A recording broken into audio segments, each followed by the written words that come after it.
Ladies and gentlemen, welcome to today's episode.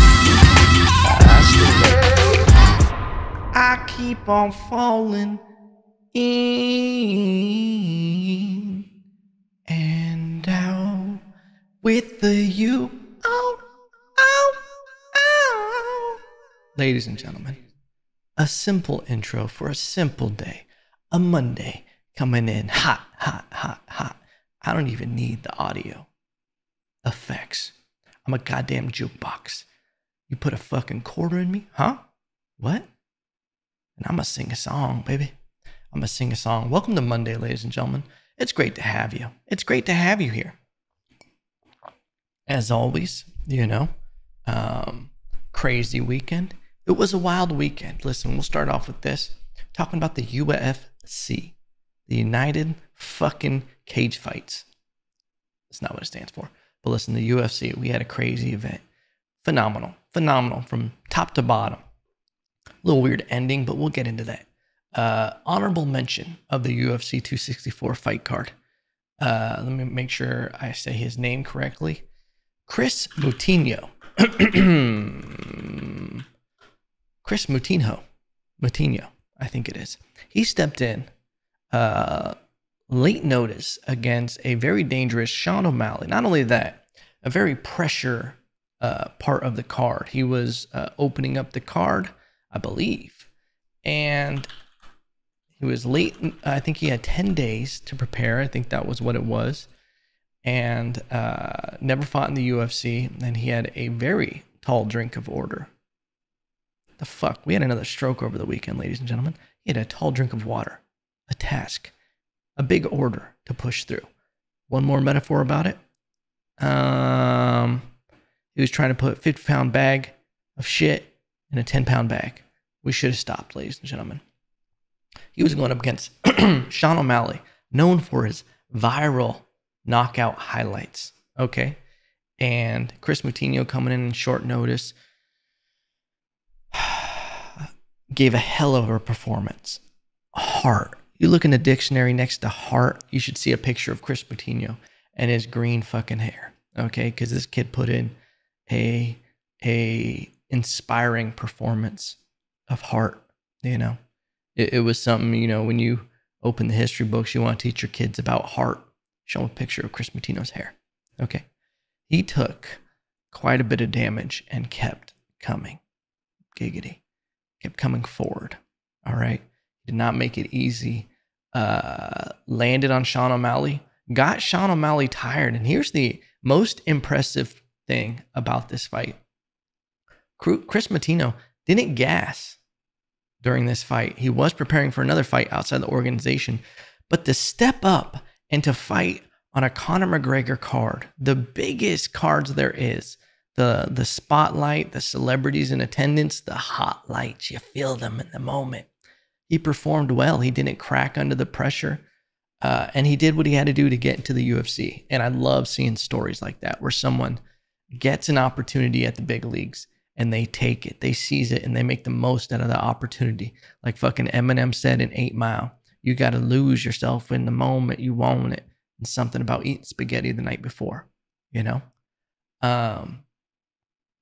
It was great. It was great. He didn't gas at all. And that was the most impressive part, is whenever you have a late minute replacement, you always expect a violent, either it's going to be two polar opposites. You're going to either get a very violent outburst in the first round because they're just going to try to go for the knockout because they know they don't have the conditioning, or you're going to get a very, very reserved first round to the point where they put themselves in bad positions because they're not acting on things because they're thinking, I got to try to make it 3 rounds. Kris Moutinho came out and he went at Sean O'Malley from the start of the fight to the end of the fight. And here's the fucked up part. He was taking damage throughout this fight, but he wasn't going down. He was taking all of Sean O'Malley's biggest shots.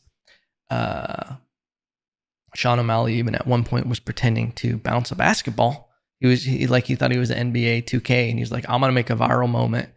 This was the problem with it. It felt like Sean O'Malley was trying too hard to be a viral sensation. You know, he's had some knockouts go viral, and he's very focused on the viral side of it. And it's like there's always that thing, hey, if you just build it, they will come. But it felt too much like, all right, I'm going to do something cool. Boom, boom, boom. I'm going to basketball. And then he tried to go for the knockout. And it was like he was already thinking about the post-production on it, where it was like, there's this dude that does some dope-ass UFC edits. Name escapes me right now. He was thinking someone is going to edit in a basketball in this knockout highlight. And it's going to be so fucking cool. And it's like, it was just a little too much. And then to try to do that on someone who was a late minute replacement, I was just like, come on, man. Come on. It just felt a little try hard. But to his defense, he looked phenomenal. Okay. He looked, everything was sharp. He was hitting. He did nothing wrong. Okay. When you're in a position where you take a late replacement fight and you're expected to win it by so much, it's a lose-lose situation. Because if you win, you're supposed to win. And if you lose, holy fuck, how did you lose? And if it's competitive, holy fuck, how is this even competitive? But he did everything correct. It was just Kris Moutinho is a different breed. There's something to that green hair. Okay? There's something to that green hair because he just handled his shit. Great night of fights.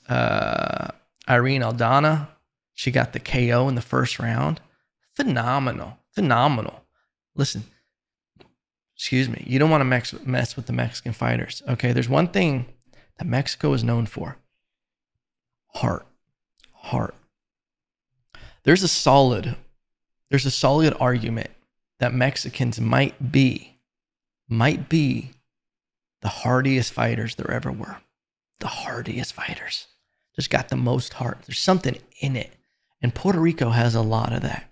But I think it's something with the culture around Mexico that these Mexican fighters will go to fucking war. Can't kill them. You can't. But Irene Aldana got a phenomenal KO at the end of the first round. It was just a glorious night of fights, okay? And then a very satisfying was Tai Tuivasa knocks out Greg Hardy in the first round. Listen, Greg Hardy is an interesting cat. And I say this because, you always want to see someone change their life for the better. The man came from the NFL, had some issues in his personal life, some weird domestic abuse stuff with his girlfriend. Whenever someone is involved in some kind of domestic abuse, where they definitely did it. Maybe don't call yourself the Prince of War or whatever. Yeah, Prince of War. Maybe go with a different name. Like, hey, I've changed.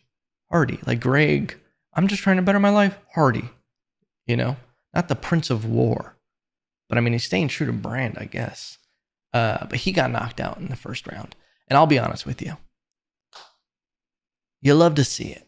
You love to see it. Whenever someone they have a weird piece of shit history like that, you just love to see it. And you love to see no one else get the knockout more than Tai Tuivasa. Bam, bam. Okay? Because he does this thing that's phenomenal. He does a shoey at the end of the fight. And what that means is he jumps up on the cage. Someone tosses him a shoe from the crowd. He pours a beer in it and chugs the beer. Drinks the whole thing right there. The fans love it. They go ape shit. It's like some WWF shit. That's a good way to get athletes' feet up the throat. If I'm being honest. If you get some weird foot fungus in your intestines one day, Tai Tuivasa, I can't feel bad for you. I'm sorry. But it looks glorious when it's happening. And he did it. I think he drank 3 or 4 beers by the time he got back to the locker room. He drank one in the cage, drank another one as soon as he got out, another one with a fan who poured fucking Dustin Poirier's hot sauce in it, which disrespectful. All grounds to be knocked the fuck out by Tai Tuivasa. You put hot sauce in it. And then someone else poured a beer as he's walking. He drank the whole thing. It was beautiful. Gilbert Burns beat Stephen Thompson in the co-main event. I thought it was a great fight. I love seeing such different styles. I love watching Stephen Thompson fight. He's got a karate-based style. I like watching any kind of style that's completely different. Just like Ryan Hall on the prelims. I think he was the main event of the prelims. I love seeing someone so heavy in one discipline like jiu-jitsu to just see if they're able to crack the code. but obviously it didn't go well for Ryan Hall. It only goes so far. But Stephen Thompson, he also lost whenever it went to the ground. He just got handled on the ground. But ladies and gentlemen, this is the one that we want to talk about. And this is an interesting one. Unless you've been living under a rock, you know what happened in the main event between Dustin Poirier and Connor McGregor. If you don't know, get a TV, maybe get the internet. Connor McGregor fought Dustin Poirier in a rematch in a trilogy fight. That means they fought already twice. Connor McGregor won the first fight, and Dustin Poirier won the second fight via knockout. Both of them won via knockout. Connor McGregor's second fight, knockout in the second round. I believe so. Anyway, not important right now. If you listen to my UFC breakdown on Wednesday, I don't want to say I predict these things, but I predict these things. I did think, listen, there's no getting around experience. Nothing gets around that. And that was the biggest difference between Dustin Poirier and Conor McGregor after their first fight. Conor McGregor went on to have a lightning bolt, a rocket ship escalation of his career, of just straight up into stardom, but not necessarily in cage time and experience. It was a lot of stardom and pulling off these incredible, to use Sean O'Malley's words, viral moments. Who the fuck is that guy? A glorious bar he dropped at the press conference. Now, on the other side, you have Dustin Poirier, and it's fascinating to see. He was a dog. He had something like 20 times more cage time than Conor McGregor since their first fight. The experience, the different situations he's been through, the adversity that he's had to fight through. And not to say that Conor McGregor hasn't fought through adversity, but it was just different. And that was the biggest thing that I took from their second fight, was that you could just clearly see a difference in cage time and experience. Conor McGregor even tried saying that in the lead up of the third fight, that he could have finished Dustin in the second fight, but he just wanted to get cage time because he hasn't been getting any cage time, which I don't know. That's shame on you if that's what you really did, but I just highly doubt it. Listen, Conor McGregor looked phenomenal. This fight was happening. Conor McGregor looked phenomenal, coming out with the leg kicks, foreshadowing, and Dustin Poirier was taking them. Listen, if the fight kept going on, we don't know what could have happened. Listen, there was a few things you saw when Dustin Poirier started landing. Conor McGregor closed the distance, started grappling. Oh, now you're a wrestler now. Okay. Once they got backed up against the cage, you kind of saw it change. And listen, someone whose favorite choke, the thing I get the most, is a guillotine. I love it. I don't know why, but it's just for my Hobbit body style. I get my arm wrapped around your neck. It's just, I can cinch it up. It's just a tight ride. It's just, it works for my body type. I love it. And I have a hard time not going for them when I have them. When I would train with instructor at 10 Planet Ventura, shout out to Matt Dempsey. Shout out. He knew I loved guillotines, and he would bait me because there's a counter to the guillotine where it's like the Von Flu, where you literally can start choking someone with their own arm if they don't release the guillotine and they get the side control. He would love to set me up with. So I know I've looked at the guillotine. When you have something like that, and this is the point I'm making, when you have something like a guillotine, whether you're standing or you're on the bottom, when you commit to it, there is a lot of risk versus reward. Now, in my third jiu-jitsu competition, the third match, I got this dude in a guillotine. In hindsight, I should have sprawled, used the guillotine, wrapped around, and tried to take the back. There's a lot less risk versus reward. Some chokes versus the other. But what I did, because of lack of experience, I commit to the guillotine. And a couple things happened. I'm cranking on it and I'm holding it and I don't have the perfect angle. And I must have held a guillotine for like 2 minutes. And imagine taking a medicine ball and putting it in between your arm and your chest and underneath your armpit and trying to squeeze it with both your arms as hard as you can and correcting and moving and arching your back and putting everything in it. And the dynamic tension of you just like, burns your arms completely out. So that's one of the risks. And the reward is low because now the reward is I can get the tap. The risk is I can completely burn out my arms and now I'm on the bottom. When you're in a standing position, even against the cage, you start going for a guillotine. There's a lot of risk. You can use the guillotine to make the person panic and, try to get a better position, or you commit to it completely. And that's what Connor McGregor did. It's easy to do this on a fucking Monday morning after the fight to be like, he shouldn't have went for the guillotine, because that changed the whole fight. Once he went to the guillotine, I literally saw his hand start wrapping around. I went, no, Connor, no, let it go. And Connor didn't listen to me through the TV. All my Irish blood that's in my body was trying to use like mental Wi-Fi to send a message and be like, let it go, matey. And he didn't. And he went for it. He committed to it. He dropped down. Boom. Dustin Poirier pops his head out and easily winning the round. And he gets up at the end of the round. And this is the thing. Connor started fighting dirty. There's a lot of stuff with it. There's a lot of stuff that I didn't like, and that's what we're going to get into in a bit. Connor's on the bottom at the end of the fight, end of the round, first round, and he starts digging his fingers into the glove of Dustin Poirier. And Dustin Poirier starts complaining. He's trying to hold his fingers in the glove and trying to kick him in the face from the bottom. So Dustin Poirier literally stops and goes, telling the ref like he's digging his fingers in my glove.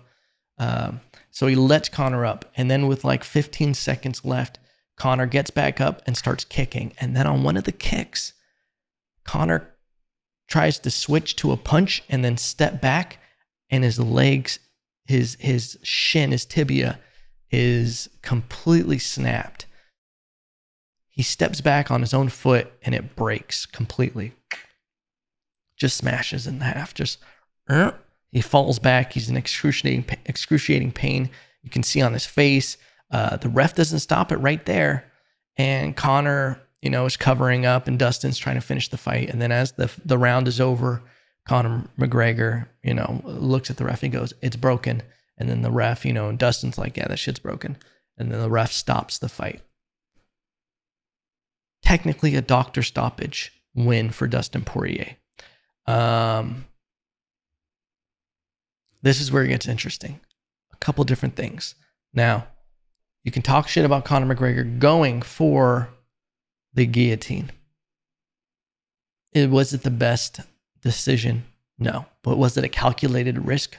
After an assessment of the situation, did Connor know his foot was fucked up and he was like, I need to finish this fight? That is that easily could have happened, where he knew he wasn't going to be as mobile. Is that why he instigated grappling? Because he realized he wasn't able to spring and he was starting to get caught with punches. There was a kick that he threw that Dustin Poirier says that it hit his knee, that he kind of checked it, and that could have been the initial crack. And then the foot finally gave out at the end of the round when he tried using it, or after he used it and he put a lot of pressure on it from a weird angle. You got to strengthen your ankles. You got to, and I just mean that in general, and I'm sure he was doing tons of things to strengthen them. But what I'm saying is that in fighting, you move around at a lot of weird ankles. Weird snaps happen, weird rolling your ankles. Like, you have to make sure they're strong. And that's what happened, is he stepped in a weird angle and it just completely gave out. So that guillotine that he could have went from easily could have been that he knew his foot was fucked up.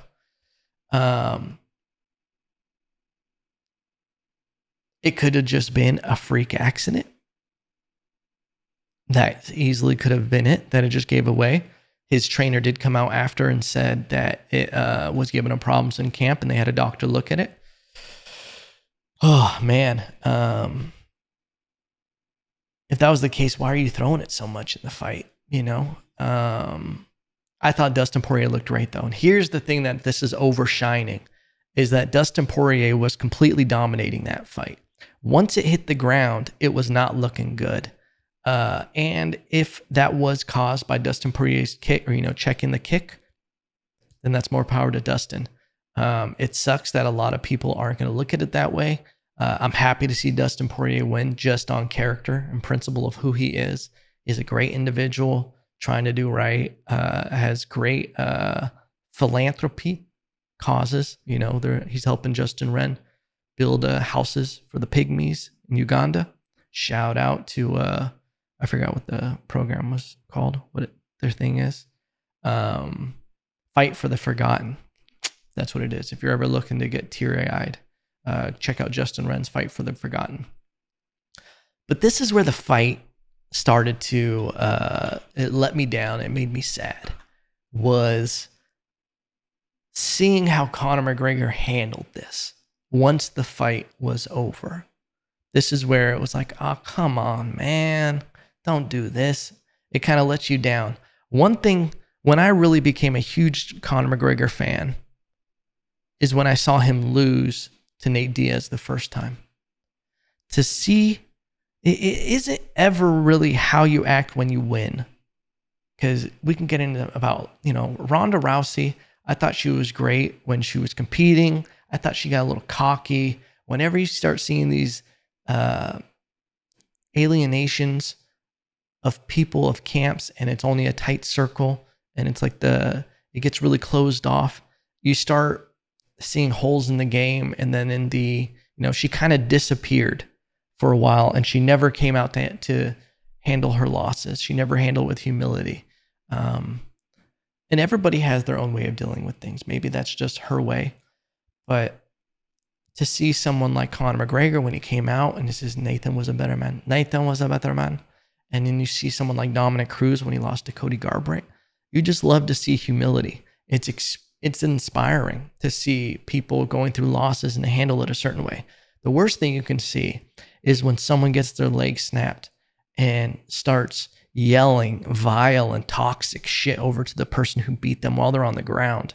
Granted, you're in a state of shock. Your leg just got snapped.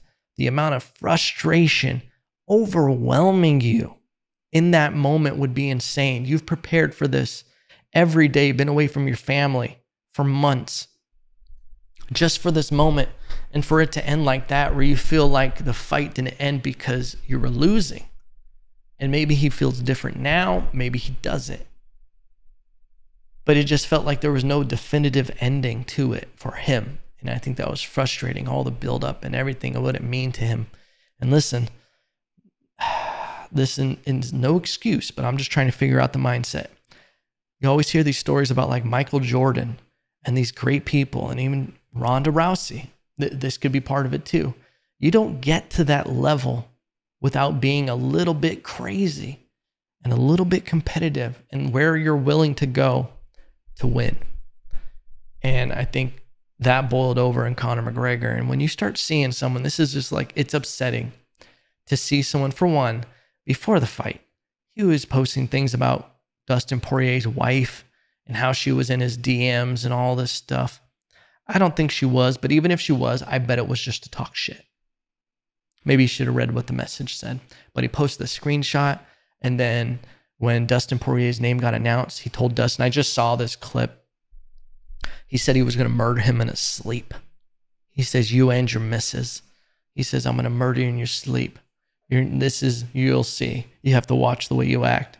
And like all this stuff. And he was saying basically he was going to kill him, and he was putting like the gun to the head shit.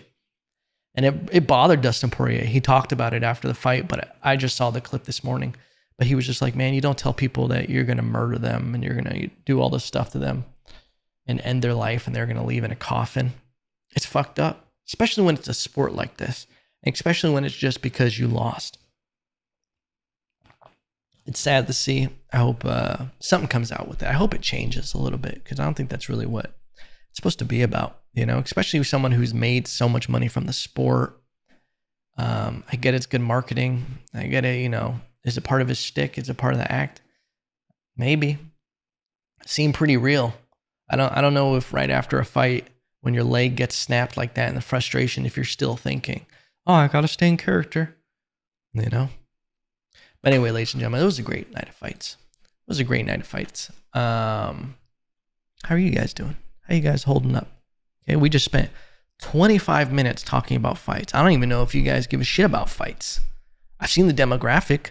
It'd be pretty hard to imagine that with my current demographic of being mainly young men, you guys are not into fighting. I would just assume it. I think that's just a regular thing. Dude, you even watch little kids? Like, that's the thing about, it's the weirdest sport ever. It's weird because the fans talk the most shit to fighters. That's the weirdest part about fighting in the UFC, is especially when you start getting around people who think they can fight, and people who, because it's like a thing where people think they can play basketball, but it's like if you try to go up against LeBron James, it's like, no, you don't know basketball at all. You think you know, because you're like, yeah, the object is just to throw the ball in the hole. Fighting is just the idea of just you punch the other person in the face, you know? Well, this is groundbreaking philosophical work, ladies and gentlemen. Okay, I just want you to know the amount of inspirational, groundbreaking philosophical content that we get into here at 7 minutes in Evan. Okay. There was a crazy video that I saw. I wanted to play this for you guys. There was a lady. This just came out. An apparently unhinged woman was duct taped to an airplane seat last week after she allegedly attacked the flight crew and tried to open the door of the aircraft in mid-flight. I'll play this for you guys. You guys just listen to it. If you want to find the video, just put on YouTube, lady duct tape on plane.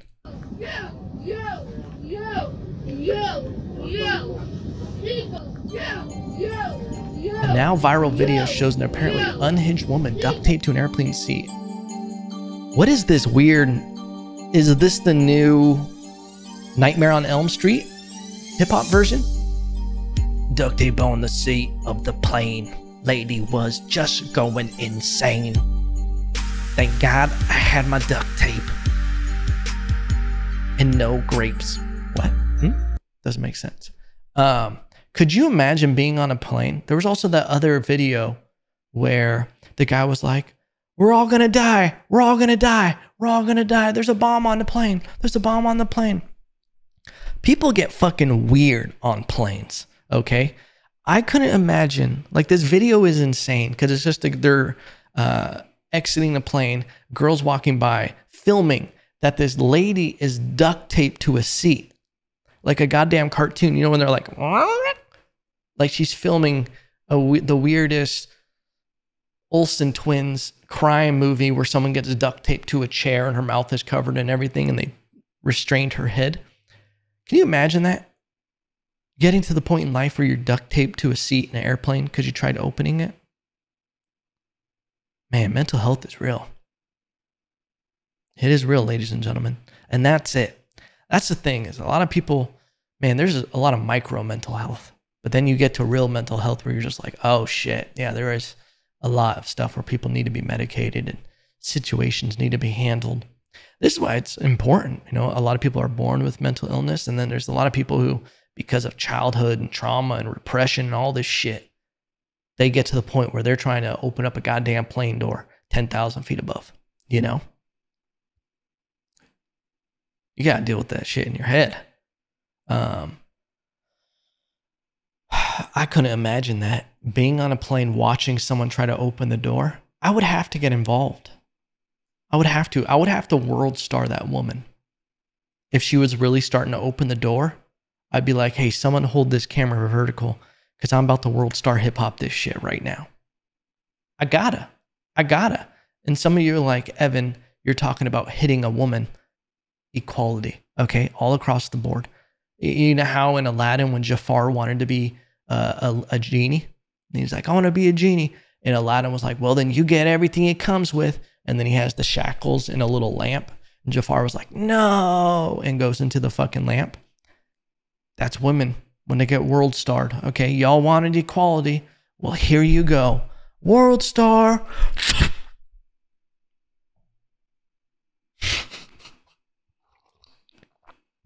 Ladies and gentlemen, I apologize for that. Listen, here at Evan Lopez Industries, we don't support violence against anybody, especially the finer sex or whatever it is.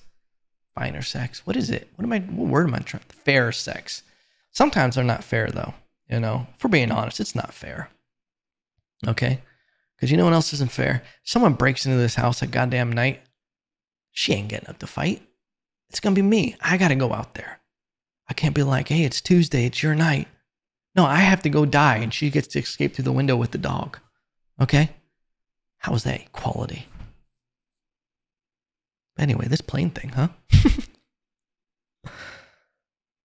Planes, everybody acts weird on planes. I'll be honest, planes used to give me anxiety. I was once on a plane coming back from Puerto Rico for a trip. I think it was like when I was living there and I was coming back for Christmas or something. We lost like some kind of an engine thing where the air car started going down and then up. So we were doing this like up and down thing, and it was intense as fuck. And somehow I end up next to a pilot and a pilot in front of me, and they're talking about it. And I'm just like this, my big old ear just listening. And I'm like, oh no, this isn't good if they're worried about this. And then, you know, people were panicking. There's always some dudes, like when there's insane turbulence, that they've been flying their entire life. They're like old businessmen and they're just fucking sleeping. They get on, they have like one drink and they're fucking dead to the world. They don't give a shit. They're not infatuated with the air at all anymore. It's just business, literally. But I remember ever since I had that experience, I developed like this anxiety on planes. It's gone now completely. But like the next like 5 or 6 times I flew, I would like try to just not think about the fact that I'm just in this little metal tin, like fucking metal tin half roll of gift wrap paper. You know, that's all it is, with fucking wings on it. And you're just all the way up there. But then when you like I would literally just be like, okay, cool. Like when I'm sitting there, like the plane's getting ready to take off, I'm like, you're good, you're good, you're good. Don't freak out. Don't try to open the door mid-flight. But then I like read about all the statistics of planes, and I was like, oh, you're literally safer in a plane than any other mode of transportation. Even if a plane goes down, it's insane. The odds of survival. Like you only hear about the planes that crash and everyone dies, but like planes will just crash and they just land. Like they can soar or some shit for like 300 miles. How dope is that? You just land in the water. I do think it would be cool if planes just had parachutes though.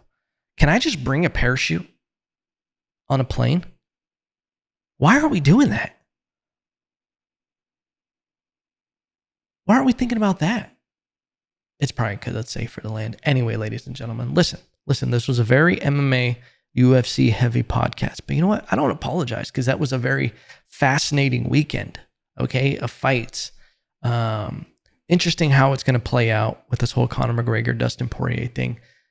Connor McGregor's obviously out. I think he's going to be on crutches for 6 weeks. Dustin Poirier is now going to fight for the title. I wish him the best. I hope he wins. But I still love Charles Oliveira, you know. It's rough when you have 2 fighters that you really like and they're going to fight. One of them has to lose. That's the sad part. But then to see, you know, Conor McGregor like this, I don't think, you know, Dana White was already saying there was going to be a 4th fight, but we're talking 6 months, a year at least. Would like to see Conor McGregor take another fight, a warm-up fight before Dustin, but I just feel like the animosity, you know, it's never good when you fight angry, when you let that distract you. Being angry doing anything is not going to help you. What do they always say? A happy fighter is a dangerous fighter. Bars. I think that's the key with learning and getting better with everything. It's not that I just think that. That's reality. Is that when you're happy, when you're learning something, that's a good tip. Listen, Turn things into play. Have fun doing it. And that's the way that you're actually going to get better at things. Is turning it into a little game and everything. Actually in Puerto Rico, that was the biggest thing I learned that really changed my boxing. And like I went to a new level of boxing is when I was in America in California training, sparring was very intense. Training was very intense. There wasn't a lot of play. It was like a lot of jokes in between rounds and like after we would hang out.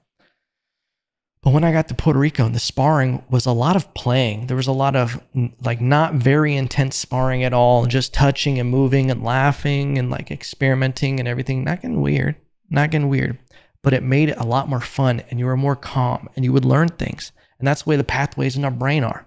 Science, ladies and gentlemen. Okay.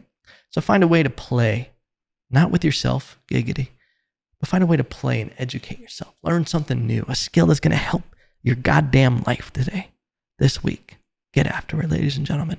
Remember, no matter what, I still love you.